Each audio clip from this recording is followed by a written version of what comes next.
Hey everybody, welcome back to Living Traditions Homestead. Well, we're out by our garden area today. We are doing what we think is a pretty darn big project this fall. We've talked to you guys about it before. In fact, one of our last videos was getting started on this project, so we're going to make more progress on it today. The project that we're working on is that we have made the decision to switch from in-ground gardening starting next year to raised bed gardening. We have gardened here in this area for 3 summers, and we have really fought the soil. The soil here is very rocky, and when we say it's rocky, what we're meaning is it's kind of like gardening in a gravel driveway. Right. It's not giant rocks that you can like pick out and then, you know, just garden there. It's just tiny little rocks, and so many of them, and it is just filled with clay, so very difficult to garden in. Right.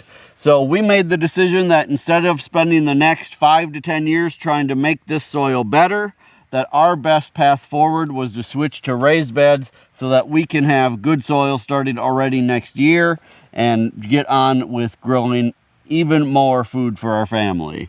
Now, in our last video about this project, we brought you along where we did a final harvest of the garden that we did have planted here, and we had torn out most of the plants, and we ended that video with some work to be done off camera. And so let's go ahead and come back into that area so we can show you what we've accomplished, and then we'll get started on what we're going to accomplish today. So here is our garden area.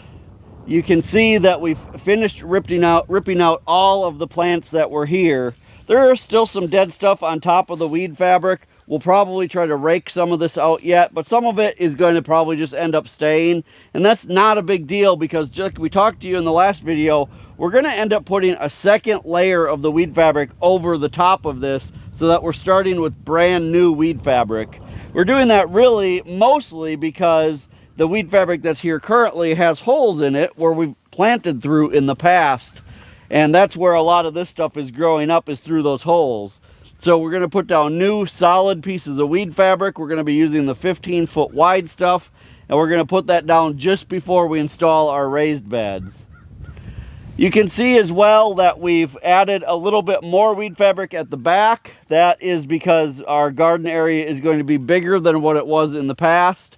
And we've staked this off so there's a white pole in each corner, and I've used mason string to rope this area off so we can actually see the size. This area is going to end up being 45 feet wide by 60 feet long, and in that is going to be all of our raised beds. So the plan for today is to show you guys the raised beds. We're going to get a couple of them put together, and then we're going to show you the basic layout of how this garden is going to come together. We're not going to get as far as getting them all done today, or we're not going to start filling them up quite yet today, but we are going to make some good progress. This is a big project, and we are just happy to make progress on it when we have time. All right, you guys, before we show you what raised bed option we decided to go with, we wanted to talk to you about all of the options that we kind of looked at, what we were looking for in a raised bed, and how we ultimately made the decision that we went with. In our last video, you guys gave us lots of suggestions of materials to use to build the raised beds from. You pointed out other YouTube channels or other social media accounts that we should check out because they are doing something really great. And we appreciated all of those. It gave us a lot of ideas, things to look into and to research what would be the best long-term option for us. Right. We looked at a ton of different options, which is why really this project, even though we may not have done a lot of videos about this project, we've been researching the direction we want to go with this for the last at least 3 or 4 months. So the things that we thought were important to us when considering raised bed options, there were several things that we knew we needed for sure, and then we had to look at each option and kind of weigh how that fit in with what we were looking for. The main things we knew is that we needed raised beds that would hold up for a long time. Right. We needed raised beds that were going to be tall enough or deep enough that we could put them on top of the weed fabric and have our plants grow exclusively on top of the weed fabric. We have learned here in Missouri that if we either build shallow raised beds and just have them on top of the native ground, or if we cut holes in the bottom, like say we put them on weed fabric, but we cut the weed fabric out from the inside, that it doesn't take long, like within one growing season, where the weeds have grown up from the bottom up, and they're almost impossible to pull out, because now you're not even pulling them from like in the raised bed, you're pulling them from the ground underneath. So we knew we needed something tall enough that we could put it on top of weed fabric. We also got, you guys, we just wanted something also that would look nice. Right. And would stay looking nice over the long term. Right. So that, along with, you know, kind of the ease of use, ease of putting together and all of that, was things that we looked at when we were deciding what type of raised bed we wanted to go with. So some of the options that we looked with, probably the first thing that we looked with, which is probably the most obvious, is building them completely out of wood. Now, building out of wood seemed like an attractive option at the beginning because, you know, it's easy to build things out of lumber. It's readily available. You can really customize and make any size that you want. And so there are a lot of positives to building out of wood. But here in our environment, I can tell you that wooden raised beds just do not hold up very long. Usually 2, maybe 3 growing seasons total, and you're ready to start replacing them. So the fact that we weren't willing to build things out of treated lumber, which really is the best in, you know, as far as longevity, you don't want all those chemicals around your food. So we didn't want to build out of treated lumber. So pretty quickly we decided that lumber was not going to be the way we wanted to go. We also looked into building raised beds out of concrete blocks, and we've actually built raised beds in the Phoenix area out of concrete blocks, and so that was something that we wanted to consider here as well. Right. And again, we looked into that because we did have good luck with those in the Phoenix area. But the more we looked into how much they were going to cost, and really the availability of concrete blocks, they're not as readily available here as they were in Arizona. And they're much more expensive more expensive here. So we just decided that because of the size of the project that we were going to do, that wasn't going to be a good bet for us either. We also considered building the raised beds out of like a combination of galvanized metal and wood. And, you know, that can be very pretty, and there are many YouTube channels and many homesteads that do that. But we also decided that that wasn't a great fit for us. Right. The more I researched using like galvanized roofing or things like that with soil contact, that that metal is just not designed to have soil up against it all the time, because there's certain like microbes and things that will just make that rust out pretty quickly. And the thought, again, just like with doing the all wood, having to replace those, say I mean, the metal would probably last longer than just lumber, but say we had to replace those every 5 years, again, just didn't seem like something that I wanted to take on, because again, the size of the project that we're doing, we just need it to last. So that led us to our final decision. What we decided after looking into lots of different options, looking online for different companies that were meeting the things that we were looking for in a raised bed garden, and this is what we decided on. So you guys, this is the style of raised bed that we have decided to go with. These raised beds are made by a company called Vajaga, and they, after doing a lot of research, we believe, make the best metal raised bed on the market. There's several things that led us to that conclusion, and really what it comes down to is what they estimate the lifespan of them will be, and the type of coating that is on the outside and inside of the raised beds. So these raised beds, again, are metal. They're made out of stainless steel, but they're a stainless steel that has a very special type of coating on it. It's a coating that is a combination of aluminum, zinc, and magnesium, and the 3 of those things together make a really hard coating that makes them extremely rust and corrosion resistant. We looked at some other companies that make a similar style raised bed to these, and a lot of them are using a combination on the coating that is just aluminum and zinc. They call it alu zinc.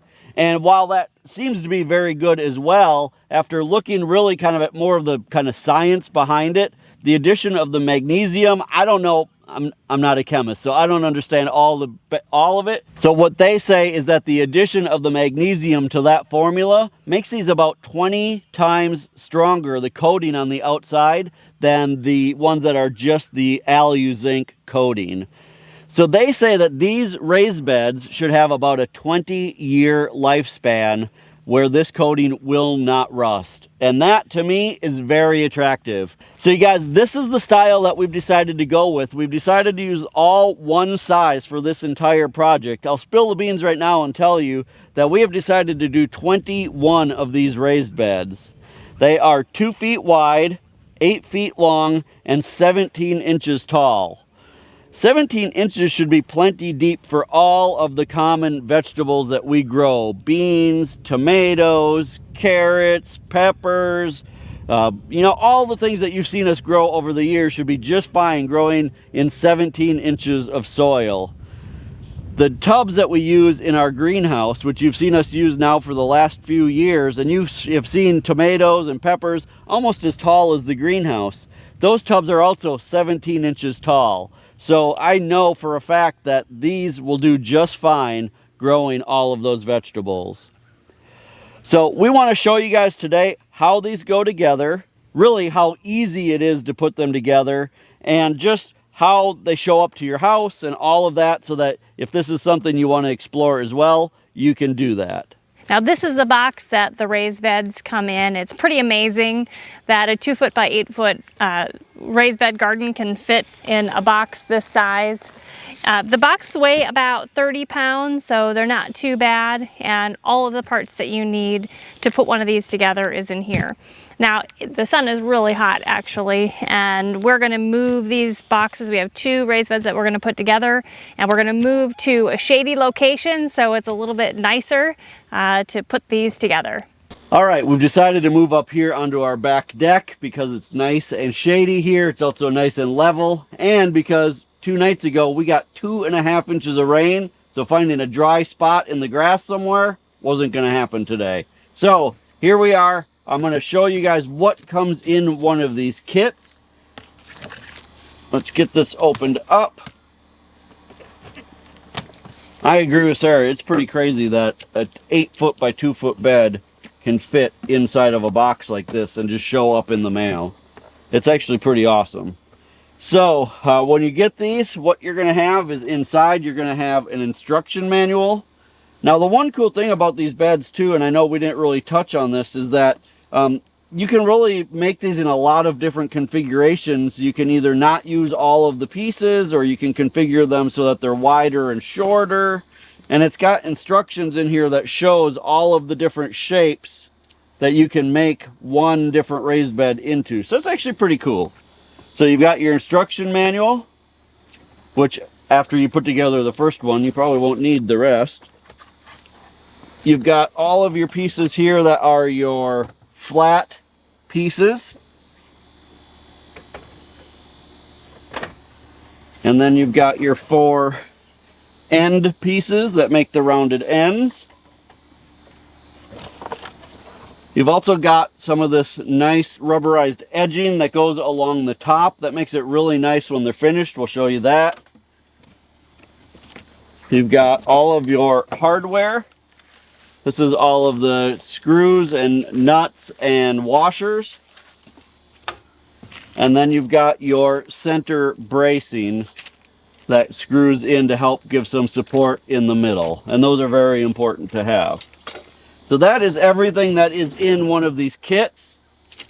Let's go ahead and get this all kind of opened up so we can see it, and we'll show you guys more in depth what each piece is. So inside of your hardware pack, I've taken the outer package off. What you're going to have is you're going to have a little bag that's going to have 48 sets of the screws, nuts, and washers.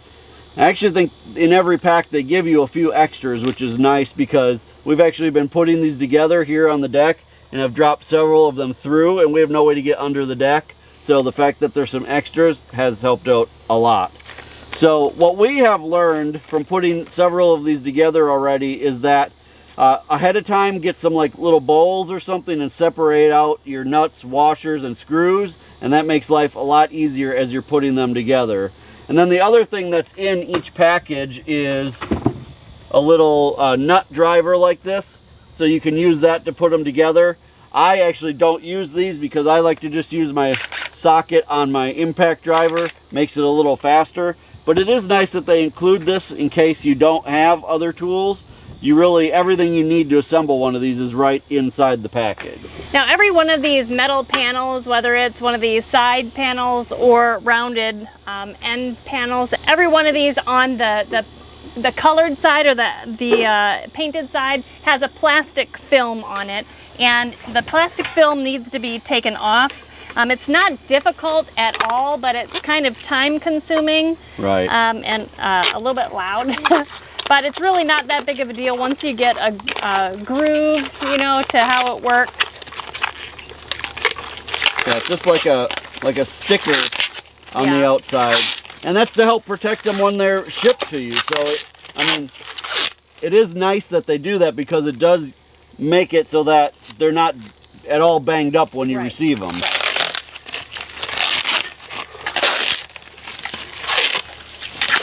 So we're going to go through and we're going to peel this off of all of these pieces, and then we'll get ready to start assembling it.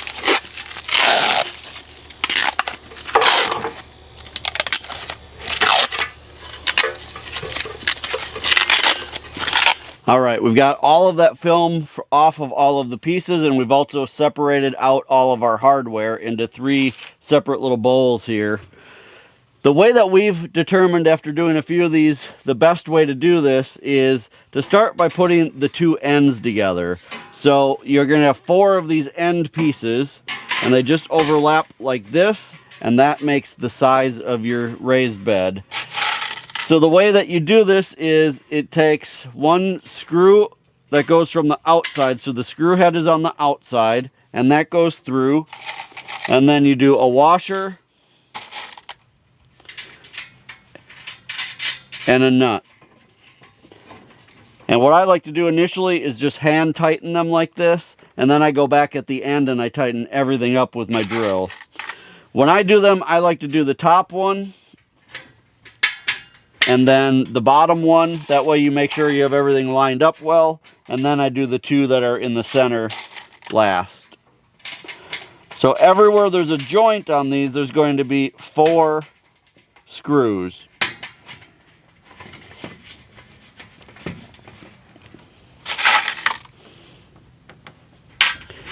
When Sarah and I have been putting these together, working together, they've been taking us between 30 and 45 minutes each to put together. So I don't think that's really too bad. Honestly, I don't think I could build them out of wood faster than that.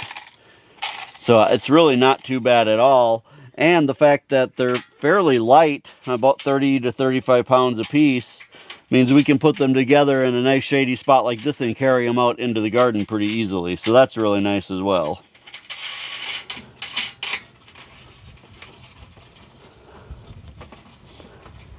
So that's one end put together. I'm going to put the other end together, and then we'll start putting the side pieces on to connect the 2 ends.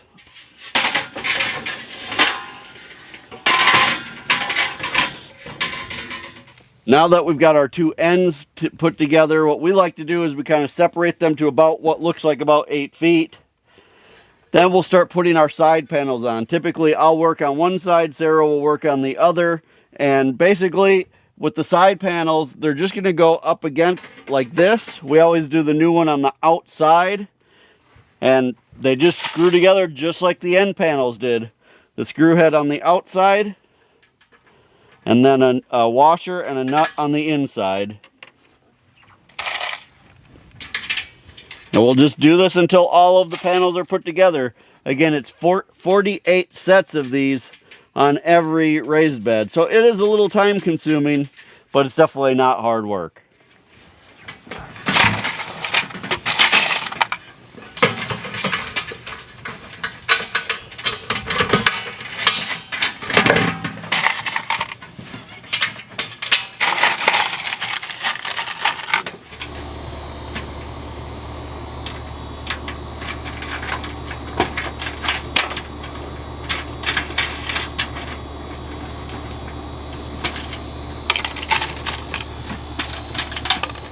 All right, we've got all of the panels put together. They're all hand tightened at this point. So now what I like to do is I like to go back. I use my impact driver and a screwdriver. On a lot of them, the screw won't turn, so you can just use it. You can just tighten them. See, but that one, the screw's turning. So then use a screwdriver on the outside, like that, tighten them up.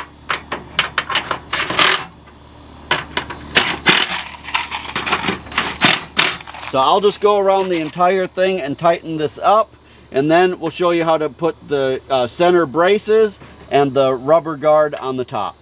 All right, the next thing we're going to do is we're going to put the center brace in. Now, one thing you'll notice when you open these is that there's 4 pieces in here, but for our needs here, we only need the 2 longer pieces.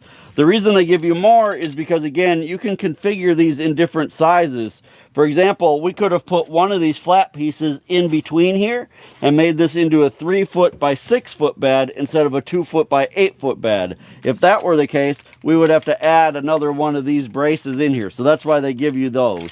So what we need is just these 2, so we'll set these off to the side. Now, these are going to go in the second hole from the top. We're going to put one on at this joint and one at this joint over here. We use the same screws as we did before, so we need 2 screws and 2 washers.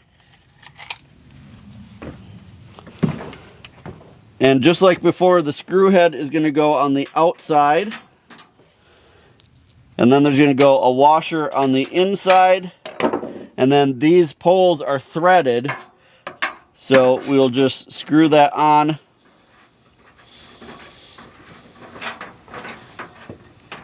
Like that. And then we'll come over here, we'll put a screw on the outside.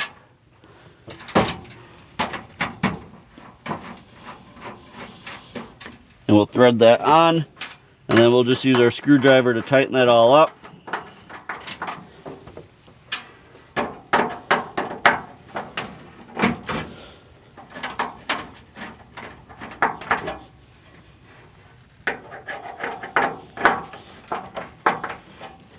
And this way, when we add our soil to this bed, it's not going to push out the sides. It's going to give it some extra strength.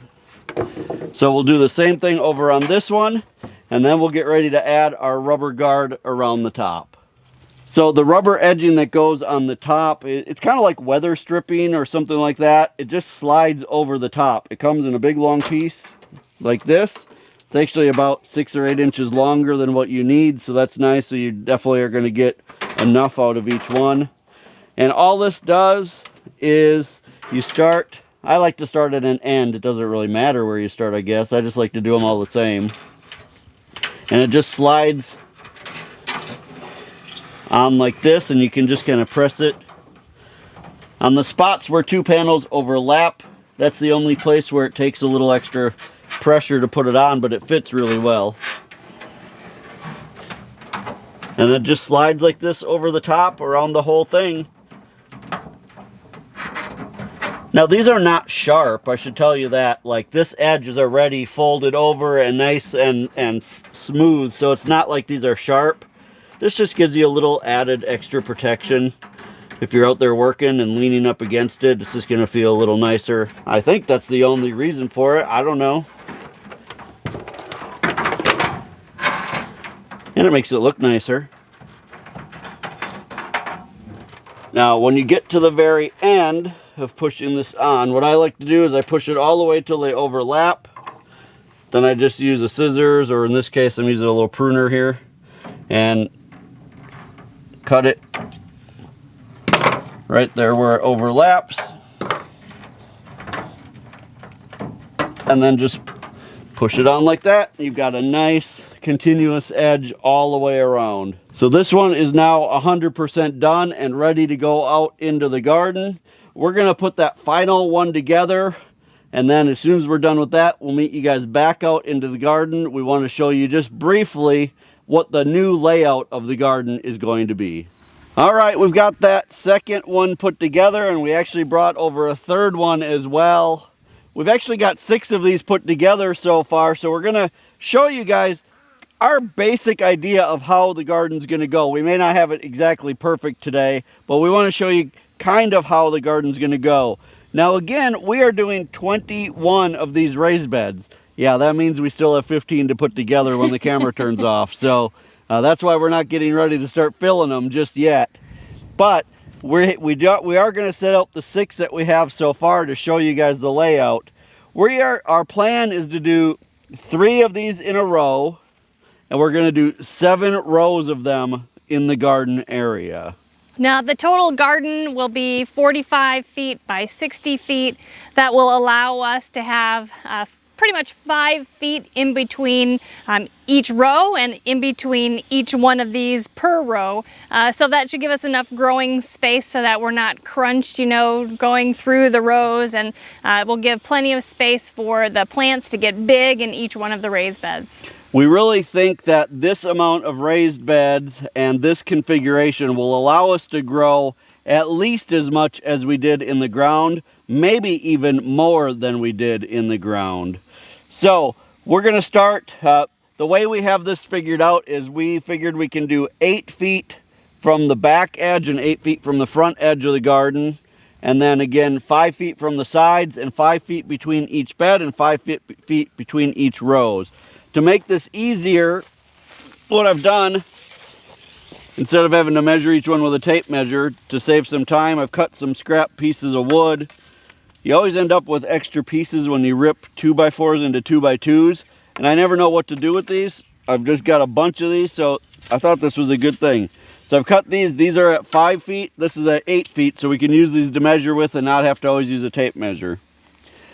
So we're going to go 5 feet from the edge and 8 feet from the back for our first bed. Now let's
So here you go, you guys. This is basically what the garden is going to look like. But again, we're going to have 7 rows like this. So we're going to have 21 of these raised beds in total. Now, this isn't a finished product right here, what you're seeing yet, as far as, again, remember, we're going to be putting down new weed fabric. Right now, we have some issues with the ground being kind of lumpy and bumpy. And so we're going to try to take care of those the best we can. So that hopefully they will sit pretty smoothly on the ground. Now we are on a slope here, so we are going to be always fighting some of that. We're going to come up with a plan for doing that. My plan is not to come in here and completely level this ground and make it perfectly flat and perfect. My plan is to make it so that these raised beds will do their job. Now I do know that some of you are going to say we're leaving way too much space in between the raised beds or in between the rows. And I can tell you from experience that we have learned a hard lesson with that, trying to cram things close together in the past.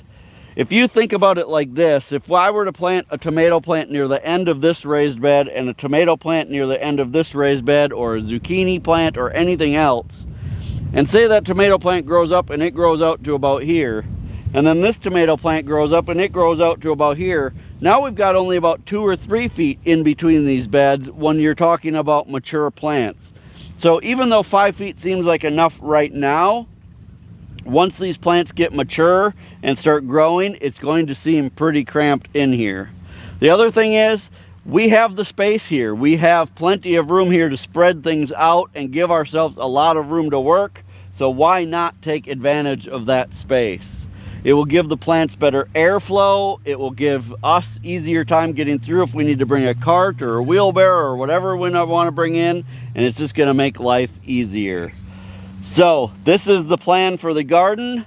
I can't wait to move on to the next phase, which is, first of all, we need to get all of these raised beds put together and then start actually putting them out here and filling them up. Well, you guys, this is the basic setup for this entire raised bed garden project. We're excited that we're actually making some headway on here, but we have a lot more work to go. You know, this project really has been, I'd say, 4 or 5 months in the making as far as planning this. We put a lot of thought into this because this is a big change for the way that we do things here on our homestead. And we wanted to make sure that whatever we were going to go with was going to still allow us to produce the majority of our own food. We're confident that these raised beds, along with what we can do in the greenhouse, is going to accomplish that.